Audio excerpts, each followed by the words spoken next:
Hello दोस्तों, TET maths YouTube channel में आप सभी का स्वागत। और आज हम एक नया टॉपिक संश्लेषित रेशे के अंदर प्लास्टिक वाला, वैसे संश्लेषित रेशे और प्लास्टिक दोनों ही क्या साथ में टॉपिक दिए हुए हैं। तो इसमें क्या है, हमने संश्लेषित रेशे क्या होते हैं, कितने प्रकार के होते हैं, ये सारा हमने पढ़ लिया था पिछली वीडियो के अंदर।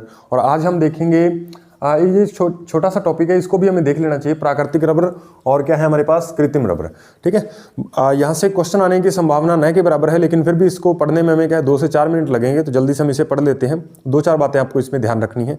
देखिए भाई, सबसे पहले हमारे पास प्राकृतिक रबर क्या होता है, ये हेविया पादप से प्राप्त होता है, प्रकृति से प्राप्त होता है, पादपों से प्राप्त होता है। और कौन से पादप होते हैं, हेविया पादप, लेटेक्स। ठीक है, इससे प्राप्त होता है हमें। और ये रबर क्षीर के रूप में, क्षीर क्या होता है, जब भी आपने देखा हो किसी पेड़ के ऊपर क्या है कट लग जाता है तो वहाँ से एक गाढ़ा द्रव निकलता है, गाढ़ा द्रव निकलता है, जिसे हम हमारी लैंग्वेज में तो उसे चीड़ कहते हैं। ठीक है, बाकी आपकी लैंग्वेज में पता नहीं क्या कहते हैं, आप देख लीजिएगा। तो वो उस रूप में हमें क्या है रबर जो है प्राप्त होता है। बहुलक इकाई जो है इसकी, ये हमें इसकी इकाई हमें खास तौर पे ध्यान रखनी है। इसकी इकाई जो है वो आइसोप्रिन होती है। प्राकृतिक रबर की बहुलक इकाई कौन सी है, आइसोप्रिन। और इसकी तनन सामर्थ्य कम होती है और मजबूती भी कम होती है। तनन सामर्थ्य का मतलब जब इस रबर को हम खींचते हैं, ठीक है, थोड़ा इस तरीके से हाथों में लेके खींचते हैं तो ये क्या है जल्दी से टूट जाता है, ज़्यादा मजबूत नहीं होता। फिर क्या है, हमें तो थोड़ा मजबूत रबर चाहिए होता है ताकि हम उसका उपयोग कर सकें। तो उसके लिए हम क्या करते हैं, इस प्राकृतिक रबर के साथ सल्फर मिक्स करके इसको गर्म करते हैं। गर्म करने के बाद हमें क्या है वल्नीकृत रबर प्राप्त होता है। और ये जो पूरा प्रोसेस है, ये जो हमने क्रिया की, इस पूरी क्रिया को क्या कहते हैं, वल्कनीकरण कहते हैं। क्या कहते हैं भाई, वल्कनीकरण कहते हैं। तो यहाँ पे आपको 2 बातें मुख्य तौर पे आपको ध्यान होनी चाहिए। बहुलक इकाई आइसोप्रिन होती है प्राकृतिक रबर की, और प्राकृतिक रबर के साथ यदि सल्फर को गर्म करें तो ये वल्कनीकरण क्रिया कहलाती है, और इससे हमें वल्नीकृत रबर प्राप्त होता है। ठीक है, इसके बाद देखिए भाई, नेक्स्ट है हमारे पास कृत्रिम रबर। तो कृत्रिम रबर क्या होता है, ये क्या है 2 प्रकार का होता है मुख्य तौर पे, यानी कृत्रिम रबर, संश्लेषित रबर या फिर मानव निर्मित रबर। ठीक है, तो ये ब्यूना एस और ब्यूना एन 2 प्रकार का होता है। ब्यूना एन में ही क्या इसकी ट्रिक छुपी हुई है, ब्यूना को BUNA लिखिए और एस, ठीक है, इस तरीके से लिखिए। और ये ब्यूना एन को BUNA और यहाँ पे एन लिख दीजिए। अब यहाँ पे देखिए BU जो है वो ब्यूटाडाइइन के लिए आ रहा है, N जो है वो इसके उत्प्रेरक सोडियम के लिए आता है, और S जो है वो स्टाइरिन के लिए आता है। तो जब ब्यूटाडाइइन और स्टाइरिन से निर्मित होगा हमारे पास, वो कौन सा रबर होगा, ब्यूना एस रबर उसे हम कहेंगे। ठीक है भाई, और ब्यूना एन रबर जो है कब बनेगा, जब ब्यूटाडाइइन, यहाँ पे आप देखो दोनों में ब्यूटाडाइइन आ रहा है, और यहाँ पे S4 स्टाइरिन आ रहा है, और यहाँ पे N4 एक्रिलोनाइट्राइल, N4 नाइट्राइल या एक्रिलोनाइट्राइल आ रहा है। ठीक है, तो ये बात थोड़ी सी आपको ध्यान रखनी है। उत्प्रेरक इसमें क्या होता है, सोडियम होता है, ये भी बात आपको ध्यान रखनी है। उसके बाद इसकी बहुलक इकाई जो है इसकी क्या होती है, नियोप्रिन होती है। ये बात आपको ध्यान रखनी है। बहुलक इकाइयां आप विशेष तौर पे याद रखोगे। कृत्रिम रबर के लिए हमारे पास क्या है, नियोप्रिन है, और प्राकृतिक रबर के लिए हमारे पास बहुलक इकाई क्या है, आइसोप्रिन है। उम्मीद है ये बात आप समझ गए होंगे। और अब हम नेक्स्ट पढ़ते हैं प्लास्टिक क्या होता है। वैसे यहाँ से क्या है, इस टॉपिक में से, प्राकृतिक और कृत्रिम रबर में से क्वेश्चन जो है वो ना के बराबर आने की संभावना है, लेकिन फिर भी हमने इसको पढ़ लिया। थोड़ी सी बातें आपको 1-2 बातें याद रख लेनी है। उसके बाद हम पढ़ते हैं प्लास्टिक क्या होते हैं, प्लास्टिक के कितने प्रकार हैं, ठीक है, और उनका उपयोग क्या है। तो चलिए भाई, नेक्स्ट हम पढ़ लेते हैं प्लास्टिक क्या है।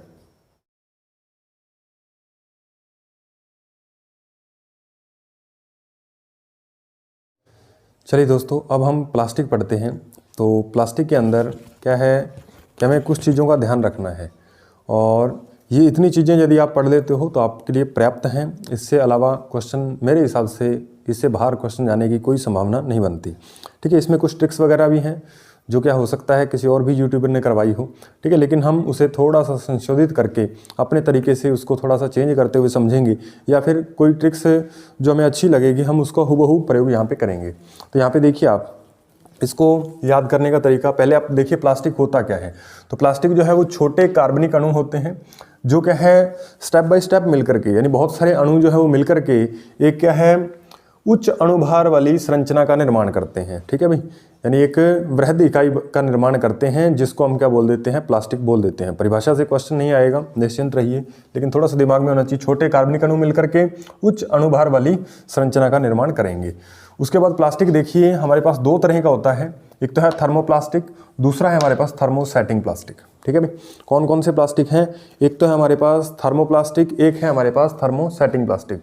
सबसे पहले हम बात करते हैं थर्मोप्लास्टिक की। थर्मोप्लास्टिक को हम हिंदी के अंदर ताप सुनम्य या फिर ताप सुघट्य भी कह देते हैं। ताप सुनम्य प्लास्टिक या फिर ताप सुघट्य प्लास्टिक। ठीक है भाई, ये क्या होता है? ये एक ऐसा प्लास्टिक है जिसे गर्म करने पर ये मृदुल हो जाता है, यानी पिघल जाता है, मृदुल हो जाता है, मृदु बन जाता है। ठीक है, सॉफ्ट हो जाता है, पिघल जाता है। ठीक है, इसके बाद इसको ठंडा करेंगे तो वापस से ये क्या हो जाएगा? कठोर हो जाएगा। जब हम इसे गर्म करेंगे तो ये क्या मृदुल हो जाता है, पिघल जाता है, वापस से ठंडा करने पर क्या हो जाता है? कठोर हो जाता है। ये इस प्लास्टिक का सबसे बढ़िया गुण है, इसलिए हम क्या इसे ताप सुनम्य गुण या ताप सुनम्य प्लास्टिक या फिर ताप सुघट्य प्लास्टिक भी कहते हैं। ठीक है, ये थर्मोप्लास्टिक के अंदर आते हैं। इसके एग्जाम्पल वगैरह आपको याद रखने हैं, ये बहुत ज़रूरी है। एग्जाम्पल देकर के पूछता है कि निम्न में से ताप सुघट्य या फिर क्या है थर्मोप्लास्टिक या थर्मोसेटिंग प्लास्टिक कौन सा है? तो दोनों के आपको क्या है, जो आपकी बुक में एग्जाम्पल दे रखे हैं वही आपको याद करने हैं, इससे हटके एग्जाम्पल नहीं आने वाले। तो ये एग्जाम्पल आपको बहुत बढ़िया ढंग से याद होने चाहिए। एक है हमारे पास पॉलीथीन, थर्मोप्लास्टिक के अंदर आएगा पॉलीथीन, पीवीसी आएगा और पॉलीस्टाइरीन आएगा, टेफ्लॉन आएगा और नायलॉन आएगा। ठीक है, ये 4-5 नाम आपको याद रखने हैं। अब क्वेश्चन इस तरीके से बनेगा कि पॉलीथीन प्लास्टिक में बहुलक इकाई लिखिए। तो बहुलक इकाई जिन इकाइयों का योग होने से हमें क्या है वो प्लास्टिक मिला है, तो वो इकाई कौन सी है? तो वो हमारे पास बहुलक इकाई होती है। यहाँ पे आप देखिए पॉलीथीन, पॉली का मतलब मैंने आपको बताया था अनेक होता है, पॉली प्लस अथीन, इसका मतलब क्या है? यानी बहुत सारी अथीन की इकाइयाँ इसमें से मिली हैं। तो पॉलीथीन में बहुलक इकाई कौन सी हुई? अथीन। ठीक है, आपको उसके नाम में से ढूंढ निकालनी है, पॉली को हटा देना है, बाकी जो बचेगा अथीन, वही क्या है इसकी बहुलक इकाई है। उम्मीद है ये बात आपको अच्छे से समझ में आ गई होगी, कोई इसमें ट्रिक वगैरह लगाने की ज़्यादा जरूरत ही नहीं है। उसके बाद पीवीसी क्या होता है? Polyvinyl chloride. Poly, P for poly और वी फॉर विनाइल और सी फॉर क्या है? क्लोराइड। ठीक है, ये पॉलीविनाइल क्लोराइड, ये पॉलीथीन की थैलियाँ वगैरह आपने देखी हैं। ठीक है, पीवीसी भी क्या है? आपने इसके बने पीवीसी, पॉलीस्टाइरिन या फिर पॉलीस्टाइरिन या फिर पीवीसी, इन दोनों क्या है? मसाले के डिब्बे वगैरह या फिर क्या है पानी की पानी की पाइपें होती है, जैसे फिटिंग वगैरह में काम आती हैं पानी की पाइपें। ठीक है, तो वहाँ पे क्या है, किसका यूज होता है? पीवीसी का यूज होता है। ठीक है, मसाले के डिब्बे वगैरह पॉलीस्टाइरिन और पीवीसी से बनाए जाते हैं। ठीक है, ये बात आपको ध्यान रखनी है। उसके बाद यहाँ पे देखिए पॉलीविनाइल क्लोराइड, तो इसमें यदि आपसे पूछता है पीवीसी में बहुलक इकाई क्या है, तो आपको लिखना है पॉली को हटा देना है विनाइल क्लोराइड। ठीक है भाई, तो ये बात आपको ध्यान रख लेनी है कि इसकी इकाइयाँ भी पूछी जा सकती हैं। यहाँ पे आपसे पूछेगा पॉलीस्टाइरिन की इकाई लिखिए, पॉली को हटाइए, स्टाइरिन बचेगा तो स्टाइरिन हुए। ठीक है, इसकी इकाई क्या हुई? स्टाइरिन। तो ये बात आपको ध्यान रखनी है। अब टेफ्लॉन पे हम अलग बात करेंगे। नायलॉन आपको पढ़ा दिया है, नायलॉन जो हमने रेशा पढ़ा था। ठीक है, वैसे ही क्या उससे उन्हीं रेशों से मिलकर के क्या है प्लास्टिक का निर्माण होता है। तो नायलॉन आपको पढ़ा दिया गया है, तो वहाँ से आप पिछली वीडियो में देख सकते हैं यदि आपने नहीं देखा तो।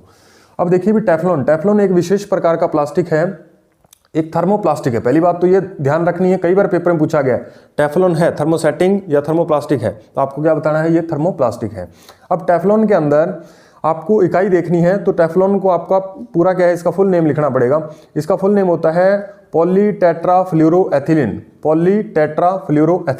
अब देखिए ये जो यहाँ पे पहला वर्ड आ रहा है इसका, इससे आप बनाइए टेट्रा शब्द, पॉली को हटाएंगे, इसकी इकाई क्या बन जाएगी? टेट्राफ्लोरोएथिलीन। ठीक है, ये इसकी इकाई है, बहुलक इकाई। ठीक है, उसके बाद यहाँ पे आप देखिए इसकी ट्रिक, हम टेफ्लॉन के ये हम इस नाम को इसके साथ जोड़ेंगे, टेफ्लॉन शब्द के साथ, ताकि टेफ्लॉन आए तो हमें ये नाम आ जाए और ये नाम आए तो हम टेफ्लॉन पे जा पाए। देखिए ये टे आ रहा है, तो टे से हम बनाएंगे टेट्रा। ठीक है, टेट्रा। और फिर उसके बाद फे आ रहा है, यहाँ पे भी देखो आप फे आ रहा है, तो इससे हम बनाएंगे फ्लोरो। क्या बनाएंगे भी? फ्लोरो। तो ये टेट्रा फ्लोरो बन गया। उसके बाद नए लास्ट में आ रहा है, इधर भी नए जो है वो लास्ट में आना चाहिए, एथिलीन। ठीक है, तो ये लगभग आपको इसी तरीके से इकाई जो है लिखी मिल जाएगी, टेट्रा फ्लोरोएथिलीन। ठीक है, इस तरीके से आप क्या थोड़ी सी वर्डिंग में आपके इसके यूज करके वर्डिंग, इसमें जो नेम आ रहे हैं, जो वर्ड आ रहे हैं, उसको आप इससे जोड़ोगे तो आपको ये आसानी से याद हो जाएगा। 1-2 बार आपको पढ़ना जरूर पड़ेगा, आप इसे रिवाइज करोगे तो ये आपको जिंदगी भर नहीं भूलेगा। उसके बाद देखिए टेफ्लॉन का एक और उपयोग है कि ये नॉन स्टिक परत चढ़ाने में काम आता है। नॉन स्टिक बर्तन जैसे तवा वगैरह होता है या फिर कढ़ाई वगैरह होती है, तो उसके अंदर क्या है, ऊपर उसके अंदर क्या है, एक परत चढ़ी होती है, जिसमें कौन सा पदार्थ यूज किया जाता है? टेफ्लॉन। कौन सा पदार्थ? टेफ्लॉन यूज किया जाता है। टेफ्लॉन की क्या है, उसके ऊपर एक परत चढ़ाई जाती है ताकि जो भी उसके अंदर हम कोई भी चीज़ बनाएं तो वो उसके साथ चिपक ना जाए, ठीक है। जैसे रोटी है उसके तवे के साथ चिपक ना जाए, या फिर हम कोई और कढ़ाई के अंदर कुछ सामान वगैरह बना रहे हैं, ठीक है, कोई डिश वगैरह तैयार कर रहे हैं तो वो उसके साथ चिपके ना। तो वो क्या है, इसलिए क्या है, नॉन स्टिक का मतलब होता है न चिपकने वाली। तो वो क्या है, नहीं चिपकने वाली परत किसकी चढ़ी होती है? टेफ्लॉन की चढ़ी होती है। वो कौन सा प्लास्टिक है? थर्मोप्लास्टिक है। इसकी हम परत चढ़ा देते हैं, ठीक है भाई। उसके बाद देखिए भाई, ये हम 4R सिद्धांत बाद में पढ़ेंगे। उसके बाद हमें देखना है कि थर्मोसेटिंग प्लास्टिक क्या होते हैं। थर्मोसेटिंग के अंदर आपको ध्यान रखना है, इसका जो हिंदी के अंदर नाम है वो क्या है? ताप दृढ़ प्लास्टिक इसे कहते हैं। ताप दृढ़ का मतलब हुआ कि गर्म करने पर, गर्म करेंगे यदि इन प्लास्टिक को, थर्मोसेटिंग प्लास्टिक को यदि हम गर्म करेंगे तो ये और अधिक कठोर हो जाते हैं। ये पहले तो कठोर होते ही हैं, यदि इनको गर्म करेंगे तो ये और भी कठोर हो जाते हैं। उसके बाद ये क्या है, पिघलते नहीं है, ये गर्म करने पर पिघलते नहीं है, ये और अधिक कठोर हो जाते हैं। तो ये इनका क्या है, गुण है। उसके बाद क्या है, ये क्यों नहीं, यहाँ पे हम तीसरे पॉइंट के बाद यहाँ पे चले जाते हैं, एग्जाम्पल हम बाद में देखेंगे। यहाँ पे क्या है, इसके अंदर अधिक क्रॉसबंध पाए जाते हैं। क्रॉसबंध का मतलब क्या है, इस तरीके की बॉन्डिंग इनमें होती है, जिस तरीके से ये हाथ जुड़े हुए हैं इस तरीके के इनमें क्या है, क्रॉस बंध पाए जाते हैं, जिसके कारण इनके अणु जो है आपस में बाहर खींच नहीं पाते, ठीक है। इनमें क्या है, क्रॉस बंध पाए जाते हैं, जिसके कारण ये पिघलते नहीं है और अतः अधिक ताप को क्या कर सकते हैं, सहन कर सकते हैं। इसलिए ये बहुत ज़्यादा जो है ताप वो सहन कर सकते हैं आसानी से। उसके बाद देखिए भाई, बेकेलाइट। बेकेलाइट में हमारे पास आपको बेकेलाइट, यहाँ पे जो इसके एग्जाम्पल पहले देख लेते हैं। एग्जाम्पल में आपको ध्यान रखने हैं 2-3 एग्जाम्पल। 2 एग्जाम्पल तो आपको क्या है, विशेष तौर पे याद रखने हैं, मेलामिन, बेकेलाइट, ठीक है। मेलामिन और बेकेलाइट, क्योंकि ये 2 बहुत इंपॉर्टेंट हैं, इनसे क्वेश्चन बनने की 101% चांस रहते हैं।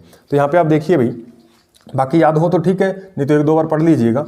अब यहाँ पे आप देखिए ग्लिप्टल, पहला जो है हमारे पास ग्लिप्टल है, ये भी थर्मोसेटिंग प्लास्टिक है। विटल है, ये भी क्या है, थर्मोसेटिंग प्लास्टिक है। मेलामिन है, ये भी क्या है, थर्मोसेटिंग है। फॉर्मल्डिहाइड और बेकेलाइट, ये भी क्या है, थर्मोसेटिंग प्लास्टिक है। तो ये बात आपको ध्यान रखनी है कि इसके अंदर एग्जाम्पल कौन कौन से आ रहे हैं, और विशेष तौर पे आपको मेलामाइन और बेकेलाइट, ये 2 एग्जाम्पल तो आपको हर कंडीशन में याद होने चाहिए। उसके बाद क्रॉसबंध किस प्लास्टिक के अंदर पाए जाते हैं, थर्मोसेटिंग प्लास्टिक के अंदर पाए जाते हैं, ठीक है। अब देखिए बेकेलाइट के बारे में हमें 1-2 बातों का विशेष तौर पे ध्यान रखना है कि बेकेलाइट जो है वो फिनॉल फॉर्मल्डिहाइड इसकी इकाई है। ये इसको हम क्या, फिनॉल फॉर्मल्डिहाइड इसकी क्या है, बहुलक इकाई है। ये एक क्या है, संघनन बहुलक है, ठीक है। फिनॉल जो है, फिनॉल फॉर्मल्डिहाइड, ये क्या है, एक संघनन बहुलक है बेकेलाइट, ठीक है। बेकेलाइट के बारे में हम पढ़ रहे हैं। अब बेकेलाइट से ये इकाई हम कैसे याद करें, ठीक है भाई, ये बेकेलाइट, इसको हम कैसे याद करें, फिनॉल फॉर्मल्डिहाइड। तो इसको याद करने के लिए आप देखिए, सबसे पहले यहाँ पे आप देखिए, इन 2 शब्दों को लीजिए आप, यहाँ पे इन दोनों शब्दों को, ये पहला शब्द, ये भी पहला शब्द, तो इससे हम बना देते हैं ये, ठीक है। ये हमने क्या बना दिया, फीफा, ठीक है भाई, ये फीफा बना दिया हमने इसे।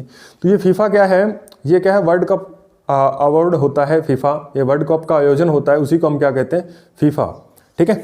तो ये हमारे पास फीफा है, इसको हमें याद रखना है कि ये जो फीफा है, फीफा एक वर्ल्ड कप का आयोजन किया जाता है, शायद आपको पता हो, ठीक है।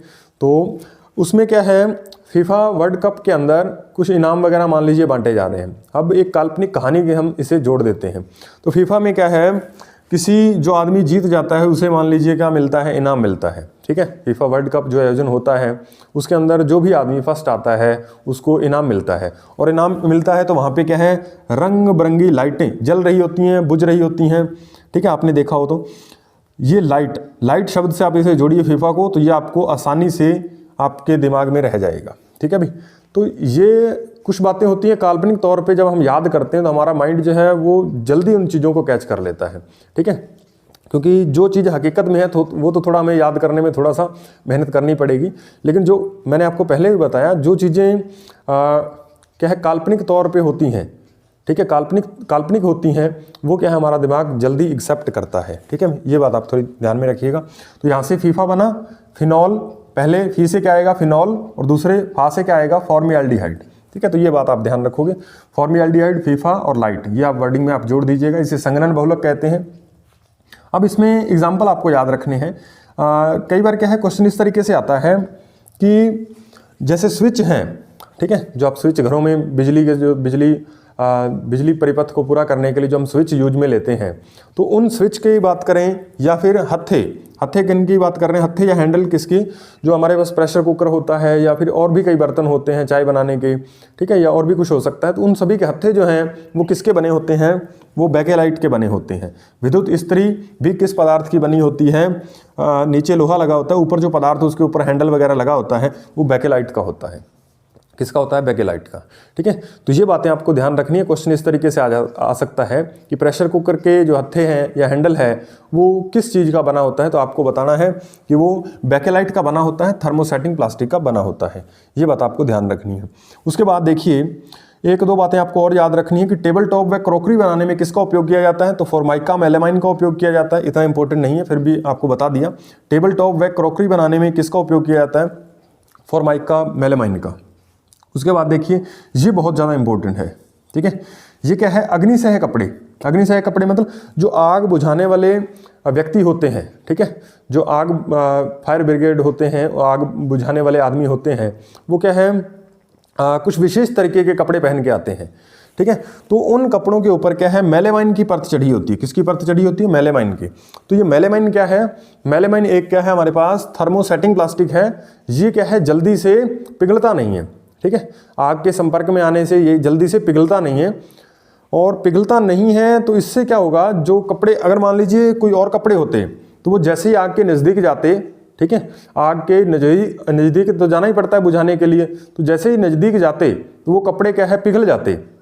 पिघलने के कारण वो क्या है, और जो आग बुझा रहा है उसके शरीर पे चिपक जाते, तो उस पे शरीर पे चिपक जाते, तो फिर वो आग कैसे बुझाता, ठीक है भाई, तो वो तो खुद जल जाता। तो इसलिए क्या है, वहाँ पे एक विशेष प्रकार के उनके कपड़े बने होते हैं जिसके ऊपर क्या है, मेलामाइन की परत चढ़ी होती है। ये कपड़े जो हैं मेलामाइन की परत जिनके ऊपर परत चढ़ी होती है, इसे हम अग्निसह कपड़े कहते हैं। और ये जो है आग बुझाने वाले इसको पहनते हैं, ठीक है। कपड़े को कई बार परिधान लिखा आ जाता है, अग्निसह परिधान पे कौन सी परत जो है वो चढ़ी होती है, तो मेलामाइन की परत चढ़ी होती है। ये बात आपको थोड़ी ध्यान रखनी है।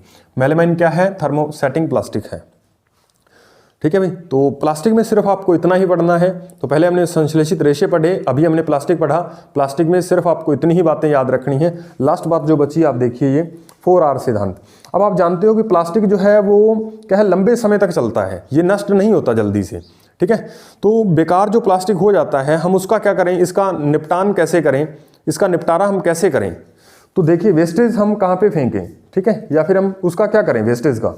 तो जब प्लास्टिक को हम यूज में लेते हैं तो उसके बाद क्या है, इस जो बच जाता है, खराब हो जाता है, मान लीजिए यूज में आने के बाद, उसको हमें कहाँ पे फेंकना चाहिए, उसका क्या करना चाहिए। अगर फेंक देते हैं तो वो क्या है, लंबे समय तक चलता है, उससे क्या है बहुत तरह के प्रदूषण वगैरह होते हैं। उसको जलाएंगे तो भी प्रदूषण होगा, भूमि के अंदर उसको दबा देंगे तो भी क्या है प्रदूषण होना है, भूमि प्रदूषण हो जाएगा, ठीक है। तो इससे हम कैसे बचें, तो इससे बचने का एक उपाय है सबसे बढ़िया कि आप 4R सिद्धांत को अपनाइए। 4R सिद्धांत, 4R सिद्धांत क्या कहता है, रिड्यूस।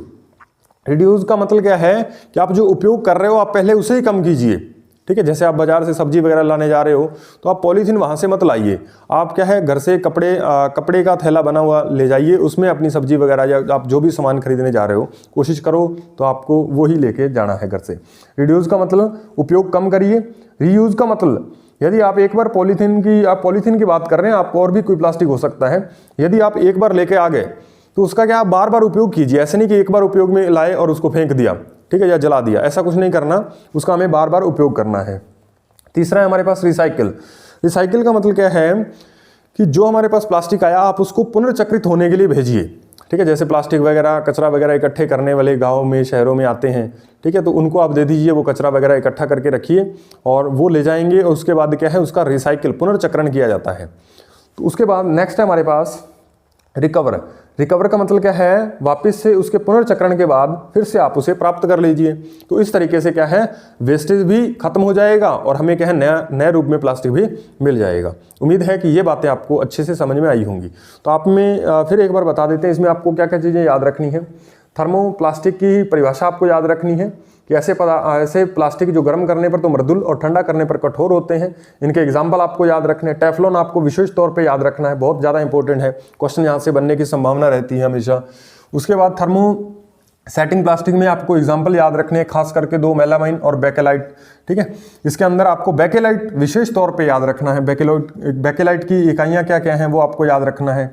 ठीक है, स्विच, हत्थे, हैंडल, विद्युत इस्त्री इस पे किसके बनाए जाते हैं, तो बेकेलाइट के बनाए जाते हैं। फॉर्माइका, मेलामाइन आपको याद रखना है। टेबल टॉप व क्रॉकरी बनाने में अग्निसह कपड़े किसके बनाए जाते हैं, किसकी परत चढ़ी होती है, तो मेलामाइन की परत चढ़ी होती है। इतनी बातें यदि आपको याद हैं तो आप क्या है एक नंबर अपना पक्का समझ सकते हो यदि यहाँ से क्वेश्चन आता है तो चलिए भाई, अभी हम इस वीडियो को यहीं पे समाप्त करते हैं। और यदि आप हमारे यूट्यूब चैनल पे नए हैं तो इसे सब्सक्राइब कर लीजिए। लेवल 2 के लिए साइंस का कोर्स, ठीक है, मैथ्स का कोर्स, चाहे वो लेवल 1 का हो चाहे वो लेवल 2 का हो, और साइकोलॉजी का कोर्स चाहे वो लेवल 1 में आ रही हो चाहे वो लेवल 2 में, क्योंकि दोनों में लगभग साइकोलॉजी का सिलेबस जो है वो समान है। तो ये जो सारा सिलेबस है हम यूट्यूब चैनल पे, इसी यूट्यूब चैनल पे पूर्णतः निःशुल्क अपलोड करने जा रहे हैं। ठीक है, तो आप हमारे साथ जुड़ सकते हैं, और यदि आपकी हम थोड़ी बहुत हेल्प कर पाते हैं तो हम अपने आप को सौभाग्यशाली समझेंगे। तो आप हमारे यूट्यूब चैनल को क्या है सब्सक्राइब कर लीजिए, और साथ में बेल आइकन को भी प्रेस करिए, ताकि जो हमारे नए आने वाले वीडियोज़ हैं उसका नोटिफिकेशन सबसे पहले आप तक पहुँच पाए। तो मिलते हैं नेक्स्ट वीडियो में, तब तक के लिए धन्यवाद।